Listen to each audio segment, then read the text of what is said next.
guys! Good morning, good evening. Nandito na naman si Kurimao PH. At pag di nyo pa ako kilala, subscribe mo na yan! Hello guys! Nandito po si Ate Jill. Hello, si Ate Jill, good evening. Si Ate Jill po ay may-ari ng isang negosyo na talaga naman patok ngayong Pasko. Yes. Sige Ate Jill, i-promote mo na yan! Hi! Magandang gabi mga guys. Siya nga pala, I'm the owner of Jill Homemade Products. Ang binebenta ko po ay mga homemade po, gawang bahay na may good of December to sapagkat marami po kami masasarap. Saka Ma'am Jill, ang napansin ko kanina sa iyong booth, sobrang daming tao. Meron silang pinagkakaguluhan. Ano ba yon? Ito po yung aking saleable products. Walang iba kundi Hungarian sausage. Sapagkat itong Hungarian sausage ko ay Italian sausage kung tawagin dito sa atin sa Pilipinas. Sapagkat ito po ay merong pepper at the same time may asim-asim ng konti. Kaya siya tinawag na Italian Hungarian sausage. So ito madam, ang Ito presyo po, nito is 250. Yes, pag ho kayo SRP. Pero pag magre-reseller po kayo, makukuha nyo lang sa akin ng 180 pesos. Wow, guys, tignan nyo, Ganun po napakamura. kamura. At higit sa lahat, A few more. Guys, kagaya nito, may product si Ma'am Jill na talaga naman dinadayo. At pag natikman mo, makakalimutan mo ang iyong pangalan. Ito po, ang napakasarap. everlasting po yan. Kaya po siya tinawag na everlasting sapagkat ito pong ulam na to ay pangmatagalan. At ito po rin ang aming hinahanda sa tuwing may piyesta po kami sa Marikina. Sapagkat ito po ay very in demand na pagkain ng pang-ulam sa aming bayan. It's Christmas is in the air. Malapit na po, 1 month and a half before Christmas.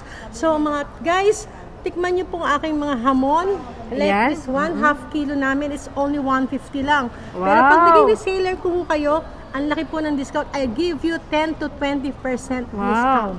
And then I have bacon. Bacon ho namin ay homemade din.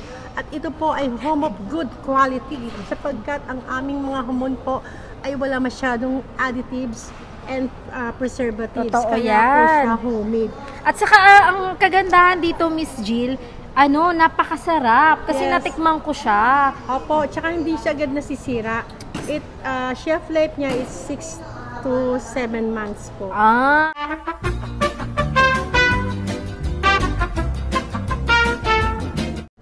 Saka Mrs. Jill, tatanong ko lang, malaki po ba yung kinikita sa paggaganitong negosyo? Kunyari ako isang housewife, tingin mo ba ay makakatulong to para sa akin? Opo, alam niyo po ba kung bakit po? Kasi po ito is very necessity sapagkat ito laging kailangan ng ating mga anak at higit sa lahat sa mga estudyanteng mga nag-aaral, sa mga offices, sa mga nagtatrabaho dahil gusto ito yung pangmadali ang luto lamang po sa ating bahay. Kaya po naisipan ko pong magtayo ng isang ganitong negosyo sapagkat ito po ay laging kailangan ng tao lalo sa mga nagmamadali. Sa tuwing umaga sila ipapasok. And then Mrs. Jill, ang tanong ng karamihan, ano ba yung minimum prices na para makahulsale sila sa inyo? Dito lang po. Kailangan ba nila maglabas ng sobrang laking Hindi pera? naman po kayo masyado maglalabas ng pera. Kundi dito po, nagbibigay po kami ng mga natawag na reseller. Number 1 po, kung meron po kayong 5 items na nakuha, may discount po kayo ng 10%. Malaking bagay na po yun. Sapagkat sa hirap po ng buhay ngayon, ang hirap maghanap ng mga ulam natin sa gabi, sa dinner, guys. sa tanghalian. Dito po, isang bili nyo lang po, marami na makakain. At isang Tama, bandihan guys. tray na po para sa buong pamilya. Like this one, ma'am. Ano to? Ito ho yung aking pinaka-favorite. Sige, lapit nyo po para makita nila. Ito po yung nila. aming saleable products, ang chorizo Macau. At di lang ho ito panghalo sa mga ricado, sa mga pansit. Ito po ay pwede nyo na pong gawing long sinop ulamin. Ito yung natikman ko kanina. Yes. Guys, sobrang makakalimutan nyo yung pangalan nyo kasi ang Exactly. sarap. Sapagkat ito po ay madali pong i-fried. Just put lang sa pan, then no put oil and water. Po sana siyang Yan. magluluto. Yan guys, ito Tsaka yan, maraming chorizo ham. Yes, marami siyang purposes. Hindi lang po pang halo sa pansit, pwede na po kayo makagawa ng isang yang chow.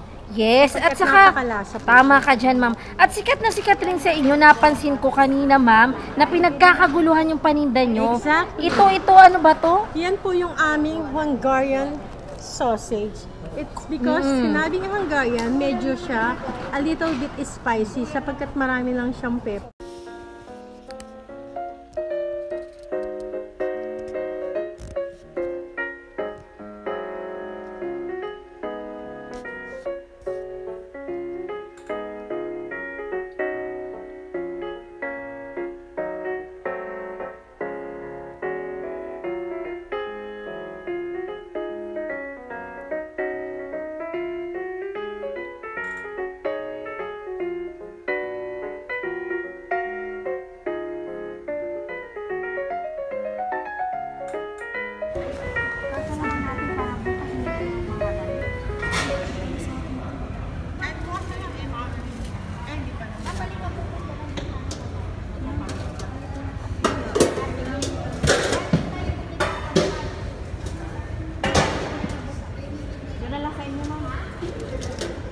Sarado na rin dyan yun eh. Sarado na rin sa baba eh.